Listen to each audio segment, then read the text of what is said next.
First thing I want to do is welcome you, but I want to also recognize our wonderful student harpist, Naomi Silver, just to my right over here. Let's give her a big hand. And one of my former students I'm very proud of. So great job, Naomi. Thank you. Good morning. My name is Jeff Wilson. I am the Assistant Superintendent here in Arcadia. And I want to welcome you to our beautiful Performing Arts Center. I see a lot of familiar faces this morning. Saw some colleagues I worked with years ago, and it's just so wonderful for you guys to come out today and be a part of the first ever Arcadia Innovation Summit. You'll hear a little more about it in a while of how this came about. In fact, I met a gentleman from Capistrano Valley, and he said, "How'd you guys put this together? Where'd this come from?" And it was sort of the accidental summit. But I know Scott's going to tell you more about that in a few minutes. I'm just thrilled to see that there are so many people here interested in the same things that we're interested in. So I was sitting out on the back porch with my white husky this morning, drinking my coffee, and wondering what kind of people are going to come to this Innovation Summit the week after school gets out. Are they people that are easily bored? Maybe a little guilty. Maybe somebody guilted you into being here today. Maybe your boss said, "You need to be at that Innovation Summit." I suspect there's some competitiveness in the room, wanting to stay a little bit ahead of the curve.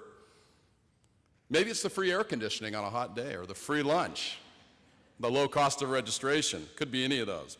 But I don't think so. I think that the people in this room wake up every single morning with an insatiable desire to learn something new. I think you wake up each morning asking the question, what if? I think you have a passion to change the world one kid at a time. And I think you have a desire to constantly challenge the status quo. And I got to say, a healthy boredom with what you did yesterday. And I think that's why we're all gathered here today. 1 week after school ended, right? Here in Arcadia, we had high school graduation last Thursday night, and we haven't stopped running since. Our energy's low, but our enthusiasm's high. So looking at innovation real quickly, I just kind of did a little browse of innovation in education over the years. And it was in 1890 that the chalkboard came into play in American classrooms. 1925 saw the advent of the film strip. You can still find some film strip machines out there in some of our back rooms of our schools.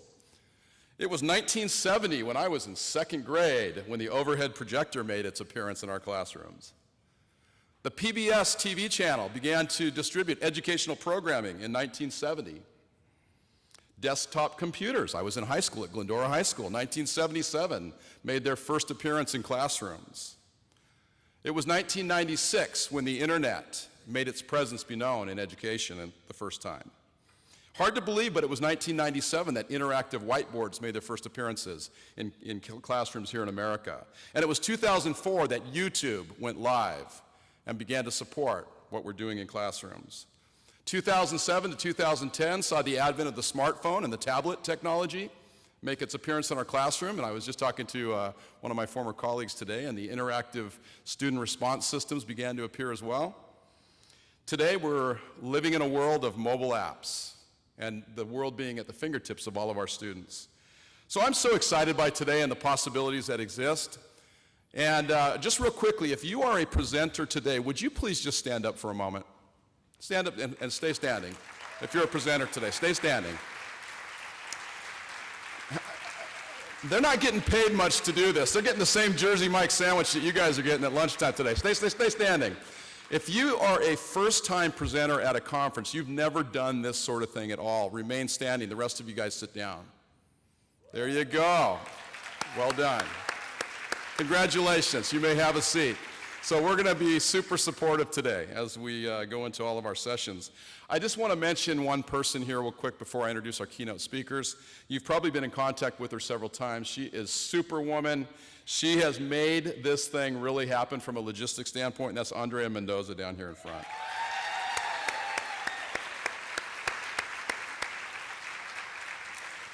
So without further ado, I have the great pleasure of introducing our morning keynote speakers.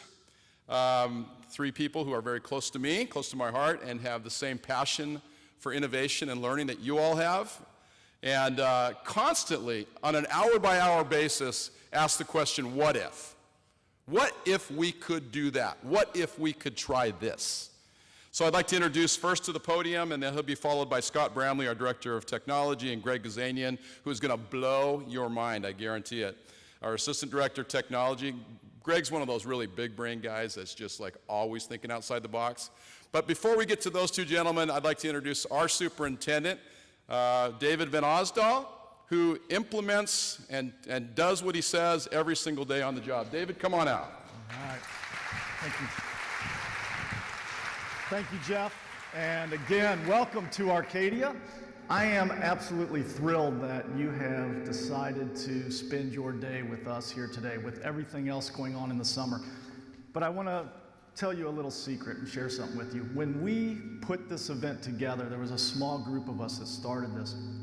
And when we got around the table, we committed to each other that regardless if anyone signs up or shows up, we are going to absolutely plow through this Innovation Summit from Keynote all the way to the end panel, even if no one's here. And that sounds a little ridiculous, and I can imagine a little comical if you imagine us speaking to all these empty chairs. But here was the issue.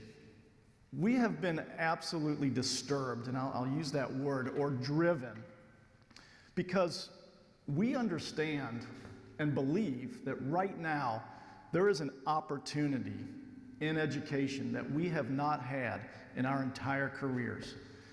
It's almost like if your career, you've been looking for a do-over button and you haven't found it, it's here. It's right in front of us. For the first time, that box that we have lived our lives in education has absolutely been blown up. So it's a call to action. We really believe that we had to take a first step. And that first step is today, and I'm so glad that you did show up and are choosing to spend that time with us. So there's an urgency for our time together today. The urgency is we really believe this is the first time in many of our careers that we have the opportunity to design what education is going to look like. Think about the things that have been blown up fundamentally in education over the last few years. I threw a couple up here, but we could spend hours talking about it. We have new Common Core standards, open source online courses, school-funded, connected learning, and as Alan November always likes to remind me, we don't control the knowledge anymore. We're not the keepers of the knowledge. Any student with a smartphone can access every bit of knowledge that I spent years in college trying to get to. So we have this small window of time, a very small window of time. Because if we don't take the reins and if we don't empower each other and stop working in silos, I can guarantee you what's going to happen. And we all know what's going to happen. We're going to have the same thing that we happened before when we were all complaining and whining about the box that we have to live in.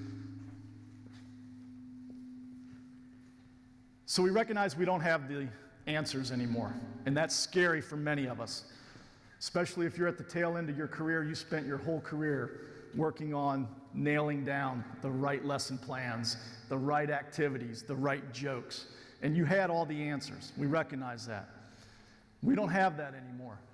What we recognize is we have to ask the right questions, the powerful questions. We're not looking for a tweak. I'm not looking for a tweak in education. I'm looking for a quantum leap. I want that redo button. I want to hit it, and I want to blow it up, and I want to redesign it.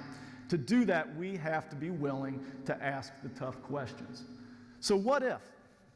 What if we decided which instructional materials are best for student learning, not the state-approved list, where you start with the 10? What if we decided how we will pay for a textbook or resource to meet our needs, not what meets the needs of a textbook company? How many of you have textbooks in your classrooms that have errors in it that you purchased 6, 7 years ago? Major errors. We have a math adoption. Our last major math adoption had complete problem errors all through the book. And we still have the book in front of kids today. I have hundreds of apps on my iPad, free apps, that if I discover an error or a problem, I send an email right at that moment from the app to the developer, and it's fixed within 24 hours. I have an expectation for an app that was free that's higher than the textbook companies that I'm writing checks for millions of dollars to on taxpayer money. Why is that? And what if we stopped relying on experts that claim to know all the answers when what we need is someone to ask the right questions? Now, knowing that questions are the new answers, I feel like I'm a little ahead of the ball game on this, because I have the good fortune of working with two of what I think are the absolute masters at questioning, and I get to work with them every day. I want to introduce you to them. This is my 2.5-year-old twins, Rosie and Max. Even though they're twins, they have very distinct personalities. You can see that Rosie loves the camera, Max as well. Awkward and uncomfortable, to say the least. That's the tail end of my Australian Shepherd. So Paul Harris, a Harvard child psychologist, quotes this, that a child asks about 40,000 questions between the ages of 2 and 5. I quickly did the math. My kids are only a third of the way in, times twins, and I came out to a number that over this last year, I have been peppered with 26,000 questions. Now, the real kicker is, I'm not proud to share this, but I mostly get to see my kids in the morning because I have so many evening events. So really those 26,000 questions can be combined down to the hours of between 6 and 7:30 that I drop them off at daycare. That's intense. I know what questioning looks like, and what I can assure you, and the ones that are laughing are the ones that have kids and are going, I know that look. I can assure you that they are hardwired to be inquisitive, to ask great questions. They're trying to identify their world, sort and select. Where do things go? What do things look like? How do I describe it? So the good news here is we don't have to learn how to teach kids to ask questions. We just have to learn how to stop beating it out of them as they go through the school grades. That's great news, but it's very different. It's a complete paradigm shift to us asking students for the right answer. Or as parents, what do we do when they get home at the dinner table? What did you do today? Why not ask them, what good questions did you ask today? It's much deeper. It assumes they did something and assumes they thought critically about it. These little paradigm shifts. So I understand some of you out there, this is funny and looks good, and Harvard psychologists, come on, What's the real data behind this, David? What's the scientific data? And I know some of you are asking that. That's a good question. I'm ahead of you. I brought some scientific data with you. I'm going to submit this for your approval.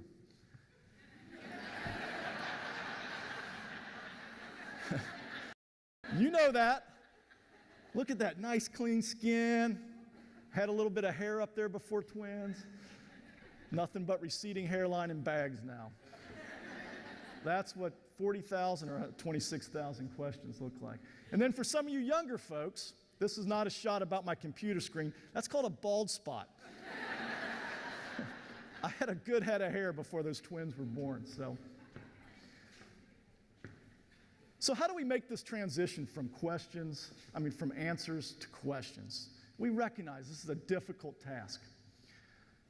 So you begin to ask yourself, we know we don't have the answers. Let's start asking the questions. What if I asked 13,000 questions a year instead of trying to have the right answer? There's a lot of pressure being superintendent, right? You're the you know everything. You must. So instead of spending my time trying to have that right answer and living up to that, what if I asked the right questions? What if I inquired about every event with a fresh set of eyes? I want to tell you a quick story.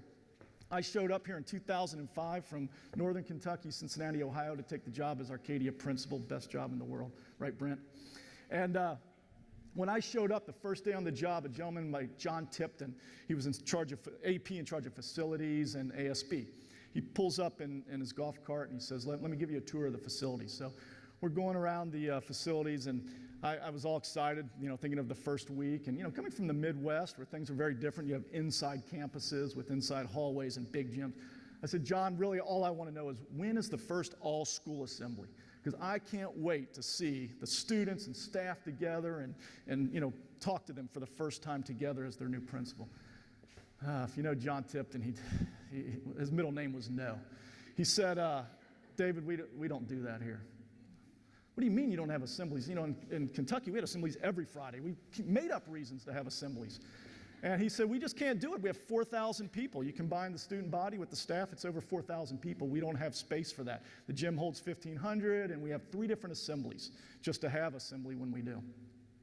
So I simply, out of ignorance, I just said, John, I want you to work on it. What would it look like? How could we do it? Where could we do it? Get busy, work on it, and we'll get back together when school starts. So John pulled it off. We have a stadium. It fits 4,000 people. You have to put some people on the field. And it was a great event. All 4,000 people, the class president that year, the senior class president spoke, I spoke.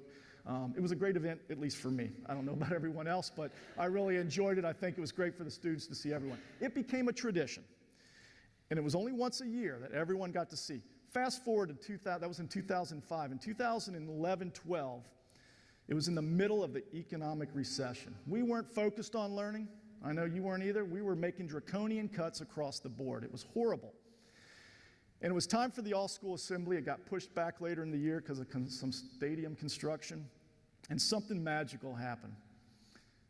The president that year, the student president, John Ma, just graduated from college, he came to me and said, I have this idea, Mr. Venez.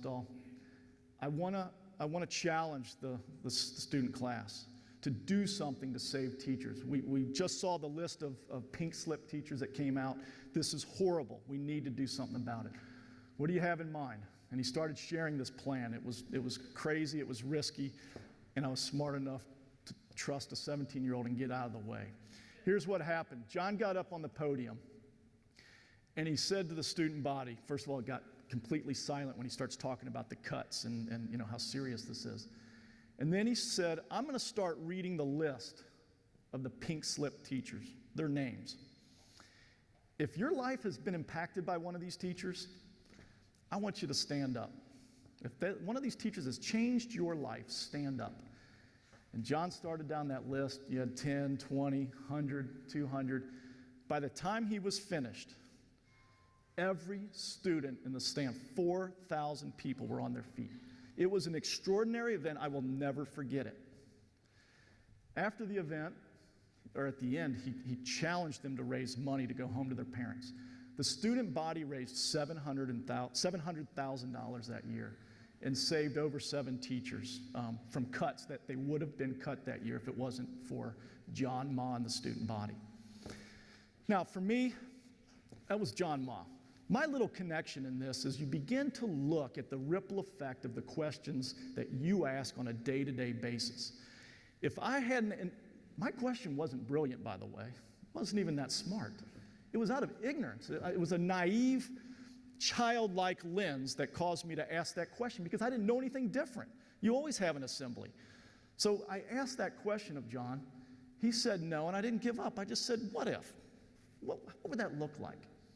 And then 5 years later, because of that assembly existed, John had the opportunity to do something magnificent in front of the entire student body. And I'm sure there's hundreds of other variables that had to make that happen. But we need childlike lenses to ask the right questions for our students today, because we don't have the answers. What if I ask the right questions to the right people? We have to stop working in isolation in our silos. We talk about teachers all the time coming out of their classrooms and working across schools. Look, folks, the entire world is working on this work right now that we are. I travel all over the world. Everyone is trying to tackle these big questions that we're dealing with in education. Our colleagues are not across the hall. They're not across the San Gabriel Valley. It's the entire world. And we have the internet. Let's figure out how to be colleagues. So these are my expectations. When the dust settles, and this is why we're here today, this is our small part to say, look, we need to open source this. We need to be colleagues. We need to work together. This is professional development by us, for us. It's not to you. It's not against you. It's really just your colleagues wanting to share what they're doing. They're not experts. We're all in this together.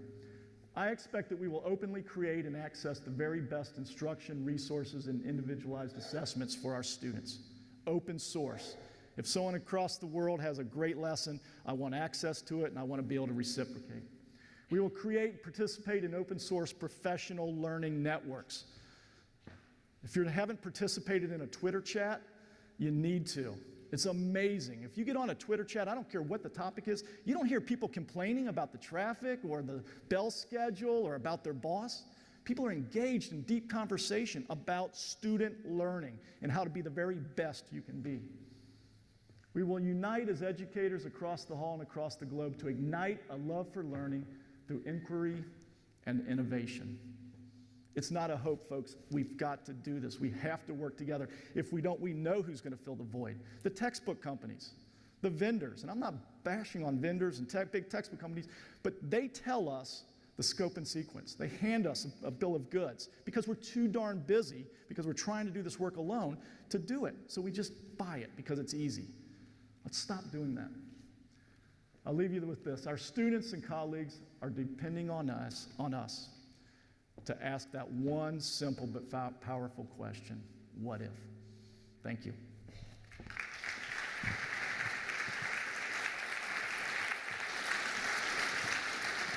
Take it over now. Let me introduce Mr. Scott Ramli, our Director of Technology and Information. All yours, Scott.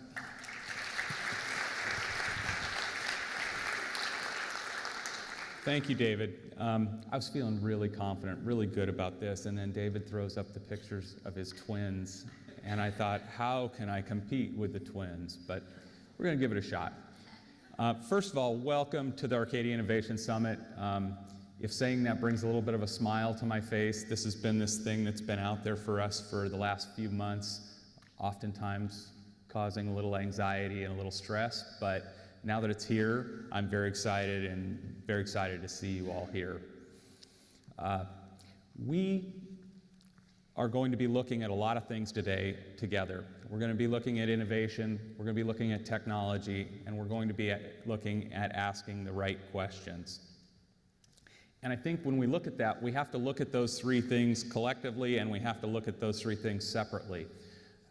Innovation and technology are so often used synonymously today that people might be confused about whether they're the same thing or not. To innovate is to do something in a new way, hopefully a better way, and to have ideas about how something can be done.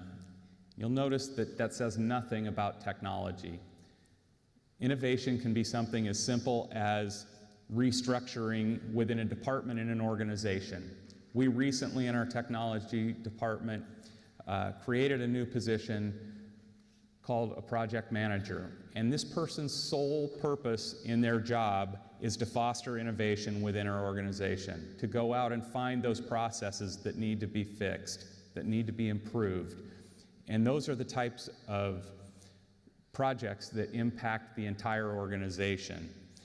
In technology, we've often been more of a reactive type of a department where you have a problem with your printer, you submit a trouble ticket, we dispatch somebody to fix your printer problem. But one of the things we've learned over the years is that the projects that we go out and we proactively find things to fix are the ones that have the most impact on the organization. So we've been working to be more innovative and to create those more proactive projects. Technology is often the means to innovation, and more that becomes true with all of the different devices that are out there, but I still think it's very important to stay focused on the fact that they are two very different things. Asking the right questions is something that is very difficult. It sounds like, oh, that's a great idea, ask the right questions, but we so often don't know what the right questions are. So really, this is more about asking questions, feeling good about asking questions. How many of you have ever said, can I ask you a stupid question? And people always say, there are no stupid questions. Trust me, I have stupid questions. But one of the great things that we have out there now is you don't necessarily have to be an expert to get answers to complex questions. Not too long ago, I woke up on a Sunday morning, no hot water in the house. You know, my first thought is, oh Lord, it's a Sunday, I'm gonna pay horrible rates to get this problem fixed. Started calling around to some of the plumbers we've used in the past, and oh, you're gonna need a new water heater, it's $1,000. I hung up the phone and started to pace like I do when I'm concerned about how much something's going to cost me. And questions started going through my head. And it was at that point I realized that I have a friend. I have a friend out there who will listen to all my questions. Stupid questions, good questions, whatever questions I have, that friend will listen to. So I sat down with that friend and I Googled the model number of the water heater that I have in my house. And up popped 1,000 search hits. And the first 4 were YouTube videos showing how to fix the exact problem that I was having with my water heater. Ordered an $8 part off of Amazon that was delivered by 9 o'clock the next morning, spent 10 minutes, and my water heater was fixed. 10 years ago, I probably would have spent $1,000 to replace my water heater. So answers to things that we're not experts in are out there for us. So ask the questions. Find someone to ask the questions of, and keep asking them, because some of those questions are going to be the right questions. So I want to share 2 of the what-if stories that have happened in Arcadia Unified over the past several months. And we, I have a prop that I have to turn on so that it's ready, but.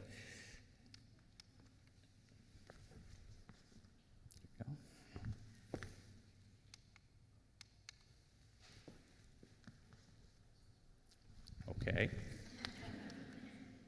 Don't you hate it when technology doesn't work? There we go. So back in late November, early December, we started having a lot of conversations about drones. And most of those conversations were just about, drones are really cool, you know, it'd be fun to have a drone. But eventually those evolved into, what if we had a drone for photo and video?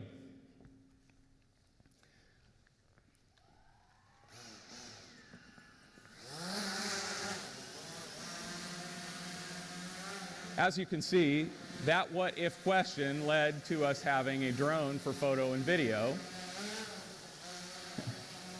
And it is supposed to be projecting video over the screen right now,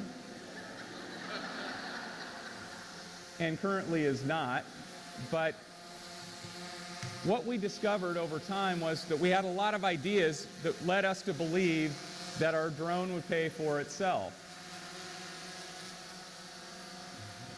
And maybe we're not going to have the video displaying on the screen. Worked beautifully yesterday. Trust me on that one. And in a moment, I'm going to share a story of what that looked like. But you got to bear with me for 1 second, because I have a little bucket list item I need to take care of. Chris, can you bring it back a little bit?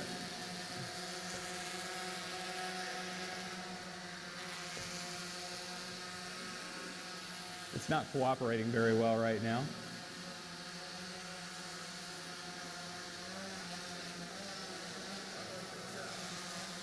So, I'm going to take a drone selfie. Where is it? There we go. That I am going to live tweet my Arcadia Innovation Summit Keynote selfie photo bombed by drone, and it is now off and running. But what the drone has accomplished for us is the story that I want to share. So Chris, you can go ahead and bring that down. And maybe later we'll be able to get the video working on it, but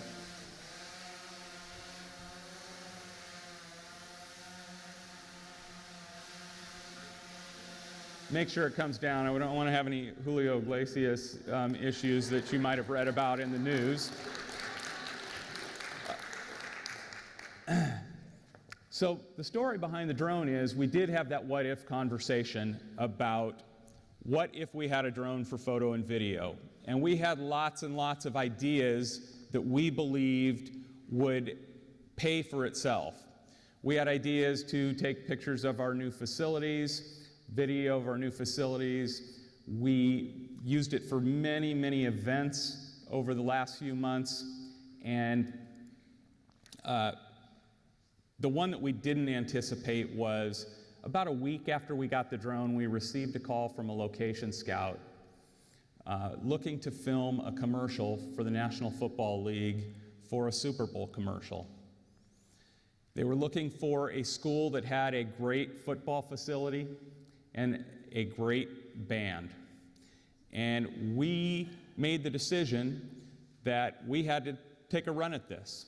So within the hour, we had the drone at the high school taking photos and video of our stadium, uploaded them to Google Drive, and shared them with the location scout.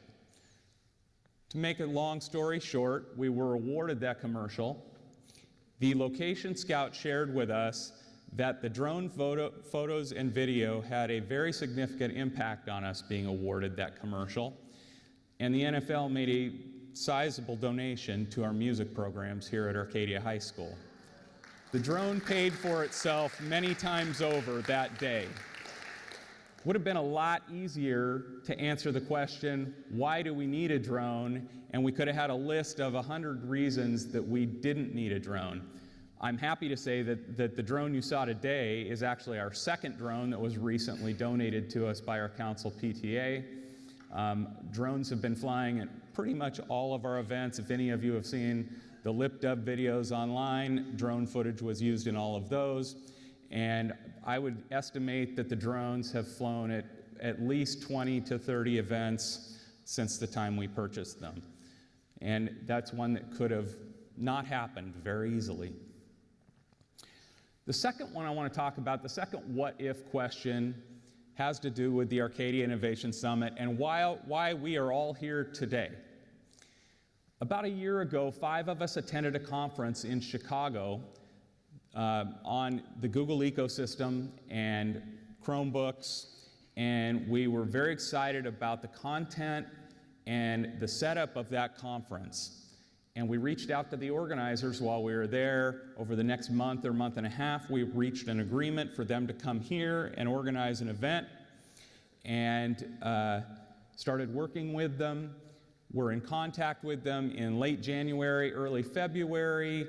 We were ironing out all the details of the event, and a week later they called and they backed out of the agreement. It would have been very, very easy for us to say, okay, they backed out of the agreement, we're not going to have an event. But we had the time, we had the space, we'd made changes to our schedules to accommodate that event, and the what-if question came up, what if we do something else and we do it ourselves? And again, the why questions of why would we do that, you know, we're not event planners, we haven't done this kind of event before. Those would have been the easy questions to say, we're not going to do this, we're going to cancel this, we're going to go on our vacations, and that's that. But we asked the question, what if we do this ourselves?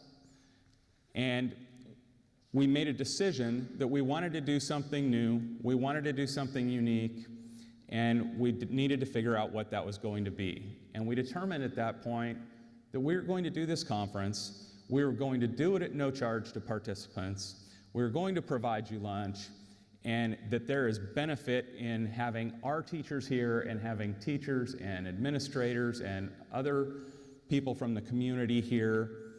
There's value in that for us, and so we're going to move forward with this.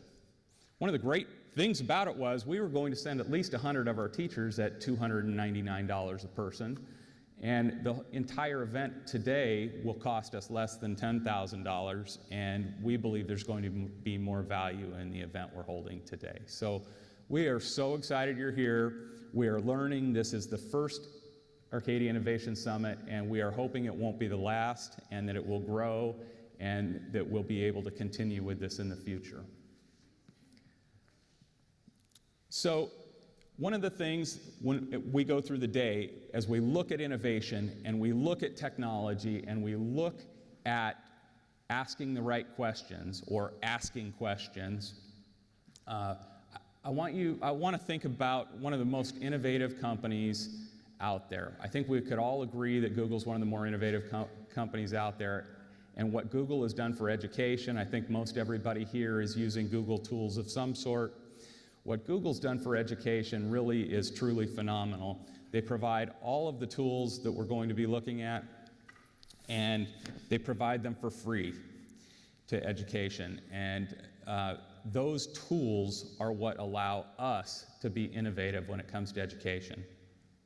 So, as I was researching, I found Google's 8 pillars of innovation that were written by Susan Wojcicki. Now, if you're question askers out there and you're thinking about questions, one of my questions to this would have been, wow, he said her name very confidently. How did he get Wojcicki out of W-O-J-C-I-C-K-I? And I almost thought about not using this because I thought, I can't get up there and not pronounce her last name, but then I said in my head, I have a question. So I Googled, how do you pronounce Susan Wojcicki? And she has a YouTube video teaching me to pronounce Susan Wojcicki. What are the odds? So it was very funny to me that you know, one of my stupid questions had an answer out there. So just remember, ask the questions. Susan Wojcicki was Google employee number 16, but she's more significant than being just Google's employee number 16. Back before Google got started, Sergey Brin and Larry Page were looking for a garage to rent to start Google. Susan Wojcicki is the person they found, and they rented her garage. So Google started in Susan Wojcicki's garage, and she later became Google employee number 16. She was then the vice president of advertising. She's the current CEO of YouTube. She has great videos online, and so I strongly suggest you check out some of the stuff that she talks about online. But she shared Google's 8 pillars of innovation. And so as you go through the day, and as you look at innovation, and as you look at technology, and as you begin to form those questions, I'd like you to keep the 8 pillars of innovation in mind. And so I just want to run quickly through them. The number 1 is have a mission that matters, and I love Google's mission. Google's mission is to organize the world's information and make it universally accessible and useful. That's all they could come up with? Should have taken a week, right? And the scary part of that to me is I know that somewhere they have that list of dumb questions that I've asked Google. We in education have a huge mission. We want to educate all of our students, and that means a lot of different things to a lot of different people, but we truly have a mission that matters, which is one of the pillars of innovation. Think big, but start small. When we were asking the what if question about the Arcadia Innovation Summit, boy, we started thinking big. Boy, we were going to pack this place to the rafters, and we were going to. Then all of a sudden we realized, hey, we're not event planners. Let's dial this back. And we made a goal of having 300 people attend the Arcadia Innovation Summit, and we're very proud of what we came up with. Strive for continual innovation, not instant perfection. We are certainly not perfect. We are working towards being more and more innovative, but this is an easy pillar to see in innovation. Look for ideas everywhere. This is one of my favorites. We have the world's largest database of professional development resources for educators out there. Many of you are on Twitter and already know all of the things that are out there and available to you. If you're not, please get on Twitter, because you will not believe the things that you can learn about innovation in education. Learn about education, period. Share everything. David talked about this. We have to share better. We need to be better at sharing. We need to share what we're doing in our classrooms. We need to share what we're doing in our schools. We need to share what we're doing in our districts, and we need to share with other districts all around the world, because we need to solve some problems, and we can't do everything here. You can't do everything in your classroom, and we can't do everything in our district. So we need to work on that. Spark imagination and fuel with data. Again, I like Google's example of this. What this stems from is projects that Google does, like the self-driving car. We've all heard about the self-driving car. You may or may not know that when they started the self-driving car program, it was part of their 20% time. It was the passion of a few of their employees to have a car that drives itself. What they later found out as they began researching it is the majority of car accidents happen due to human error, and that by creating a driverless car, they could significantly reduce the number of accidents. At this time, those cars have logged over 1 million miles on public roads and have had no at-fault accidents in the driverless cars. Be a platform. We're trying to be a platform here with the Arcadia Innovation Summit. We encourage you to do the same. We'd like to see more and more events taking place where we can get together and share this information. And never fail to fail. This is my favorite one because risk-taking and failure are the things that we learn the most from. And all of you have taken risks in your classroom and failed and learned something from them. And there was years and years and years where you probably didn't admit those failures. Those failures are what we're going to learn from. And so keep all of these pillars in mind as you go throughout the day. At this time, I'm going to introduce one of the best innovative minds I know, and he is going to share some things with you about the culture of innovation, and then he is going to share some things that are going to amaze you, they're going to excite you, and they're going to terrify you. So without anything further, I'd like to introduce Greg Gazanian, our Assistant Director of Technology. Thank you. All right. In case any of you are wondering what it's like to come up after one of the best storytelling superintendents that I've ever met, and someone who's also a great storyteller and had a drone flying around, terrifying is a good way to say it. And I'm excited to be here. I've worked in Arcadia Unified for a long time. I actually started as a student worker, so I'm pretty invested in the culture and the process here and have a passion for it. So as we talk about innovation, what does it mean to be an organization that values innovation? And being a very research-oriented organization, we think of ways to figure that out. And of course, the first thing I do out of habit is I Google it. The fact that it returned, I believe, 433 million results did not help very much. But it does speak to the fact that innovation is not a binder to put on the shelf. We have a habit of binders, right? In education, we do that from time to time, and it generally doesn't work out particularly well. So we started asking this question: what does it mean to be an organization that really values innovation, that tries to integrate it as a core value? And in that process, we ask essentially 3 questions.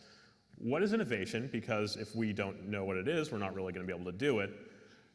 Do we currently have a culture of innovation that involves a little bit of poking and self-reflection? And what would it take to build a culture of innovation if we don't already have one? So first question, what is innovation? As Scott said, innovation is finding a new and better way to do things. And at the very core of that is a question of what if? And what if is a very interesting question in of itself. As David said, children are very, very good at this. We see this in our classrooms with the younger kids. If you have kids at home, you're constantly getting that barrage of why questions. So we ask ourselves the question, why aren't we better at this? It's not for lack of practice, because each of us at some point in our life was very, very good at this. We are neurologically wired to do this. So what happened? And as I reflected on this, and as we explored, each of us in the room were able to remember some point in our lives where someone gave us that look.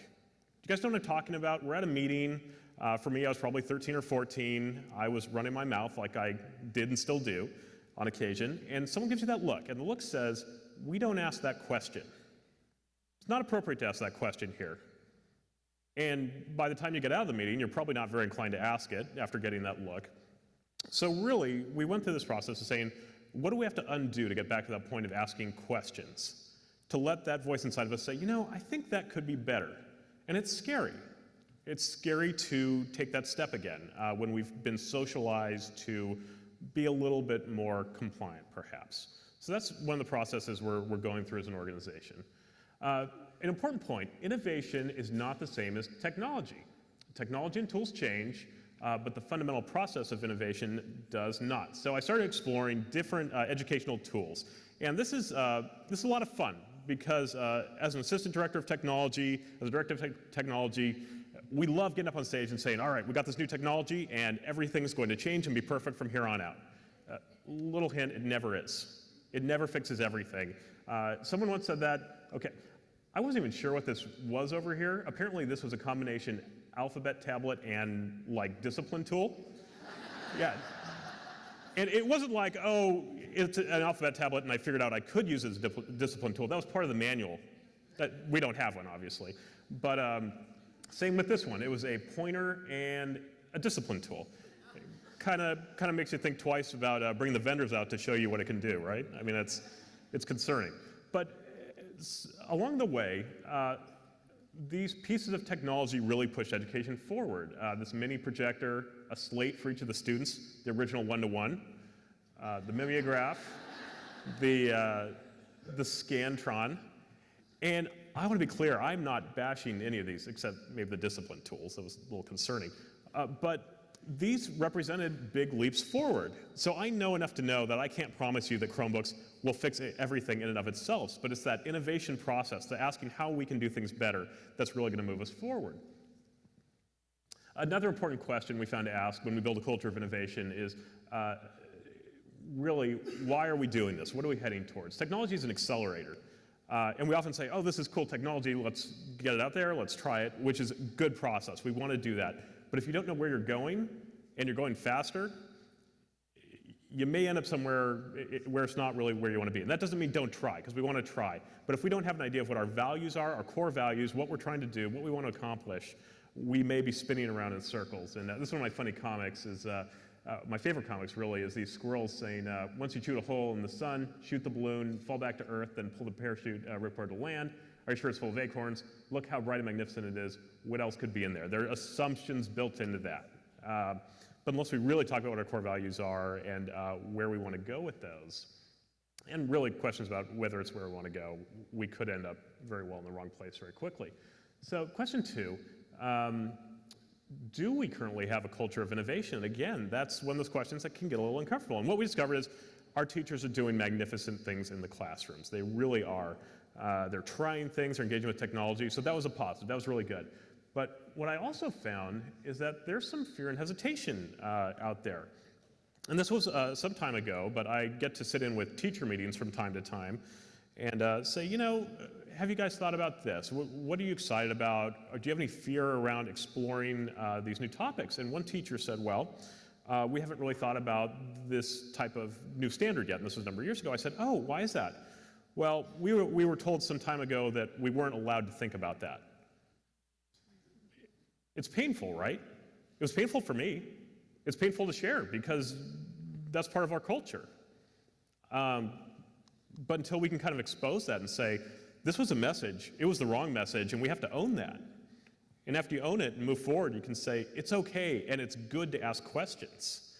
And I remember that. It was hard to think that that's part of our culture, but once we identified it, we can start to have those conversations and saying, one, I'm sorry that was communicated to you, and 2, it's time to move forward and ask questions and engage with those ideas, how we can make things better.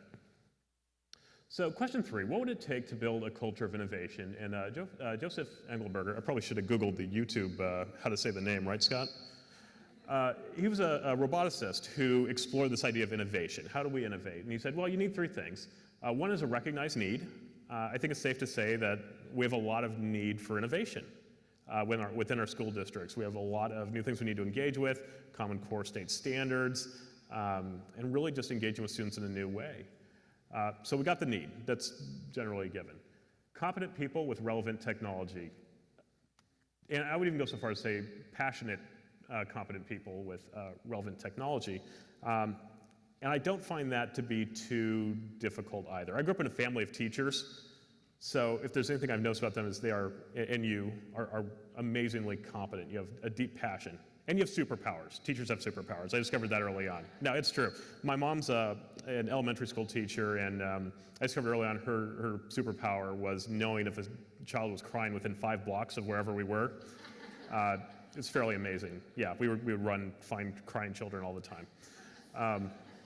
My sister wasn't as an English teacher. Her ability to quote Shakespeare while correcting dozens and dozens of papers a night was absolutely fascinating and wonderful. But the amazing part is just their deep passion. And every teacher I've ever met, in some capacity, has that passion and a deep competence and desire to engage with their content. But the trick is getting the technology to those people and giving them the freedom to engage. And again, part of that goes to support, giving people the resources. I'll never forget Q. How many of you have been to the Q conference? Anybody? A lot of people. Okay. So you're familiar with the vendor hall where all the vendors line up and try to sell things to you. And one of the favorite hobbies of our site technology coaches, that's our coaches who engage with technology, is to walk a little bit in front of me at these conferences in the vendor booth and say, he's the guy with the money. For those of you who aren't familiar with the vendor booth, that's essentially the equivalent of covering a person in birdseed and throwing them in the middle of a park. It's challenging. So I learned soon enough that it's best for me to turn my name tag around and just over a little bit, and then the vendors give me enough time to actually look at the products instead of just capturing me to sell them. So I was walking with my name tag around one day at the Q conference, and suddenly this guy kind of pops out from around a corner. It kind of startled me, and he looked like a vendor, but he was kind of keeping a low profile, which again I can appreciate. And he says, "Hey, come here for a sec." I'm like, "Okay, what's going on?" He says, "Are you tired of administrators blocking what you can see and not see on your computer in your classroom?" I look back and say, "Yeah, what do you got?" So anyway, long story short, it was essentially this tool for like routing around our firewall. And he's like pitching it. He's like, "Yeah, don't tell the administrators. It's this new product. We're pro teacher." I'm like, this is concerning. And and honestly, to me, the concern wasn't that existed, but there was such a strong market for it. Because I believe really what their market is, hey, there are tools online that would be super effective for your students, but you don't have access to them. And we created this market out of our fear. So I really took that to heart. So really, having the people isn't enough. As administrators, as school districts, we have to be able to give people the tools that they need. That might mean opening up different websites that you might have been a little fearful of before and just engaging with it. I can tell you we've become a little bit more liberal in what we've allowed, and we've not had any issues with that. And our teachers have done an amazing job. YouTube is one we opened a year ago, and it has been spectacular. And again, so providing that support and resources to the people who need it is essential. And again, permission and resources, lower the requirements for trying things out. It's not good to make people fill out forms to just try things in their classrooms. We really want to be able to move quicker than that. Help people remember how to ask what if, and really embrace that openness and information and get away from the silos. We're really good about keeping information and kind of pulling it in. So, a few things that we are trying in AUSD that I just wanted to share with you. What if the California Mission Project better reflected 21st century skills? Yeah, this project has, up until about a year or two ago, had been the same as it was since I did it in 4th grade. I think that was both my first and last trip to Michael's craft store. Thanks to my teacher mom, who knew exactly what to get. We did Minecraft. We did mission projects in Minecraft this year for the first time, and it was incredible. I mean, the students just were doing things that advanced architectural students weren't doing. It was incredible. So, highly recommend that. A little less impactful for many people, but our HR process, every year we do an update of information. It used to take 10 weeks. We got it down to 1. And that actually didn't originate from the technology department. That originated from the HR department, who said, hey, can we just put this online? It didn't take us long. We saved an immense amount of time. Custom transcripts. It is very difficult to get a company to do a custom transcript. And we called for a quote, and they said, well, probably $10,000. Well, that's a bit much for changing a few lines on a transcript. So we actually did it in-house, and we were able to get exactly what we needed on the transcript. And again, these are... I knew that was going to be the applause. I knew that was one people were going to clap for. And it came from these departments and from the teachers, which is what we wanted. And just for how our servers are being managed, a lot of them are going to the cloud. So we used to spend hours and hours just trying to keep our servers running. Now we get to work on other what-if questions and making things better in the classroom. All right, here's a few things that we've thought about we're not actively using. Google Prediction Engine. Can we all agree that Google's pretty good at predicting things, whether it's what path you should take to get to a destination in Google Maps or what ads you might like to see? So Google's actually provided that technology for people to create custom software. And what we're theorizing is that if we put all of our historical grades into it with demographic information, what if it could actually estimate how a student was going to do in a class before they took it? What that information is and what we do with it, we're thinking about it, because there's a lot of complicated pieces to that. However, the fact that we can make those predictions now using machine learning was previously just unheard of. So we're finding out what that means. All right, this is the stuff that Scott warned you about. Every once in a while, David says, you know, what's out there? Like, what's coming? Like, it's not here yet, and it's just a little bit scary. And yes, when I get to this slide, Ryan gets a little stressed out, our public information officer. So my apologies, Ryan. All right. Live EEGs. What if we could measure student focus, level of relaxation during lessons, and more advanced Brainwave pattern recognition? You laugh. It's available. We can do this. We're not, want to be clear, and I'm going to take a risk and see if I can actually show you guys. So we will fire this up. So to give you some background, I actually ordered this Brainwave scanner about a week ago off of Amazon for under $100, and it works.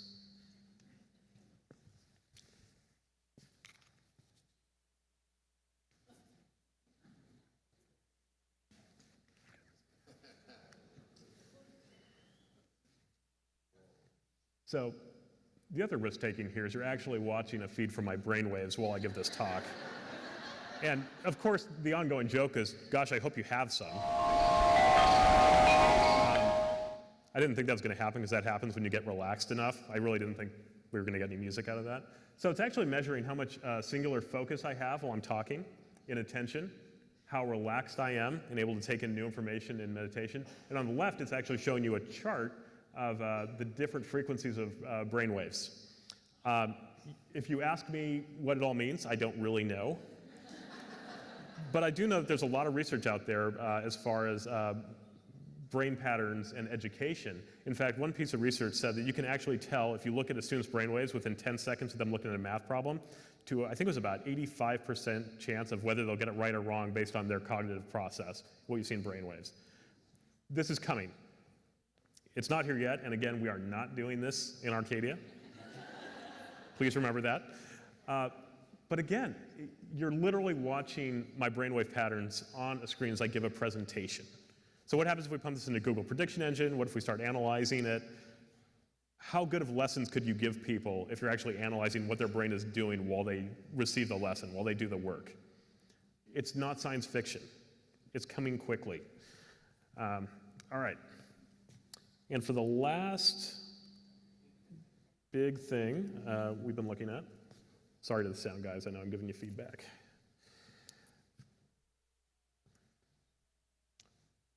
What if we could use real-time emotion analysis to determine the most effective lessons for students? Kinda science fiction, right? And I know you guys already do this professionally, but what if you could go back and watch the video? And again, show and tell. This is our last status check meeting before the Innovation Summit.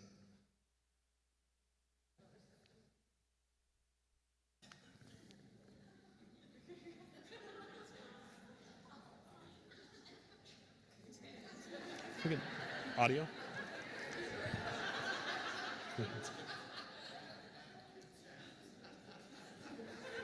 Is there no audio? Yeah, it should be good